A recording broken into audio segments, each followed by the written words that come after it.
What is up, guys? Drew here, and I'm going to show you how to fall your photo. So what I chose here is a picture of Lily that I took a long time ago, actually. I just like it because it's got lots of greens and everything like that. Something that kind of, I guess, could feel more of a fall type photo, more of those deep oranges, blood orange, reds, all that fun stuff. So we're going to try and transform this photo into something a little bit more magical or folly. I start out here in Lightroom, and I have presets and stuff that I have kind of tweaked over time. I have what's called Orange Blast. This is what it kind of starts out with. I totally completely change all this stuff all the time, just kind of messing around with it to get the look that I necessarily want for this type of photo. Okay, so once we get kind of just a general look that we want from Lightroom, I pull this into Photoshop. Now that we're into Photoshop, by the way, don't make fun of me for anything that I don't know in Photoshop, because I just kind of know what I do and go from there. So we're gonna hop into selective color. Selective color it allows you to choose basic, you got your neutrals, you got your blacks, your whites, magentas, blues, cyans, greens, yellows, and reds, and you can select those and manipulate just those colors. But we're going to stick with neutrals here, and basically what we want to do is we want to change the background to the color that we desire, just by messing with these colors here. I honestly just kind of like to go back and forth and mess around and see what I personally like. Kind of tweak around with that until you find a good color that you would like to go with. I mean, I always end up changing it after the fact, so we'll go for something right about there. So I know you're gonna be like, Drew, it looks so weird. Why were you doing this? Her skin's totally off. I mean, it looks like an Instagram filter at this point, honestly. So what we're gonna do here is we are actually going to inverse this clip. So we're gonna hit Command I on the Mac side anyways, and that's going to invert it for us. Now, right here, you will see that we have a black screen here, essentially, over on our selective color. So what we can do is we can actually go into our paintbrush here, and we are going to select the opposite of black, which is white, and we are going to make sure our opacity is up all the way, and we can keep the flow at 20%. That's not bad. And we're basically just going to start to brush in where we would like those colors to come back in. Now, since we've gotten everything colored in, we can obviously tell that is way too orange. So what we can do is I'm gonna actually come over here into selective color, and we're gonna just try out some of these options here. These will basically change up how it looks a little bit. I kind of like the hard light.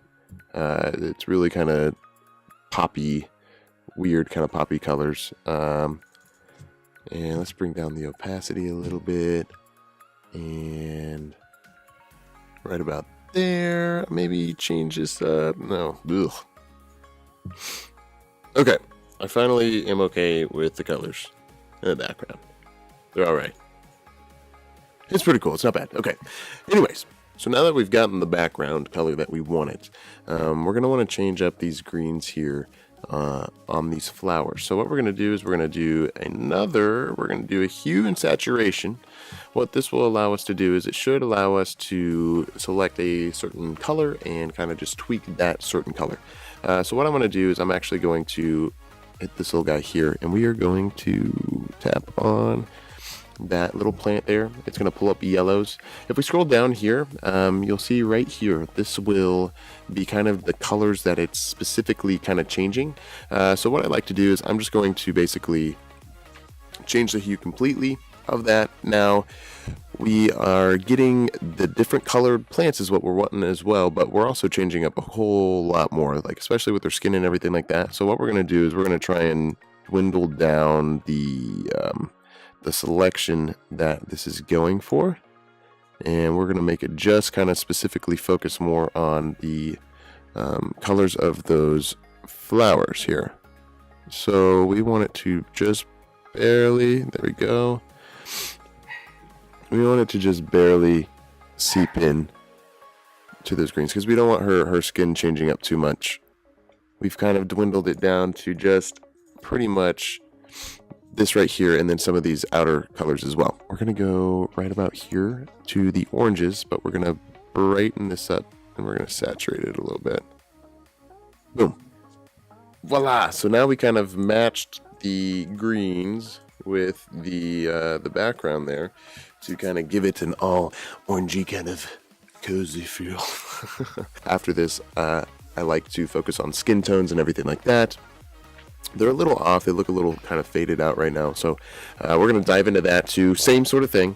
I'm just going to do a new selective color, and I'm going to hop into reds, because that should be majority of the face here. And we're just going to kind of tweak and just try and get these skin tones to look somewhat normal. So I kind of changed up the skin colors a little bit. It's ever so subtle. It's really not that big of a thing. So the only other thing that I would like to do is maybe add some like dust or something like that in the background, just to give it kind of that airy kind of dreamy vibe. So we're just gonna add a new layer. We're gonna go into our brushes. I have a dust kind of particle brush that I use. So what I'm gonna do is I'm just gonna kind of brush that in a little bit, all up and around the model. And voila. So now you've got this kind of dusty vibe kind of going on in the back. Now, obviously, you don't want it to look like that. What I like to do is I like to kind of mix it up. Hard light looks really, really nice. Makes it kind of bleed. And what I'm going to do is now I'm going to take my eraser tool. I'm going to put my opacity down a little bit, and we're just going to kind of brush out some of this stuff and just kind of make it fade into the background a little bit. I don't want too much of it. So we're just going to kind of take that out.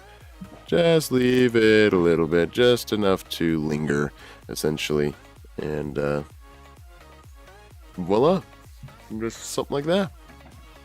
So now you've changed our green picture into kind of a magical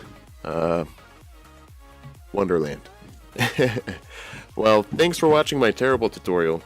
I appreciate you guys, and if you guys want to see more, make sure to subscribe and follow me on my social medias, and just kind of bug the heck out of me until I make another tutorial. But yeah, I'll catch you on the other side. Peace!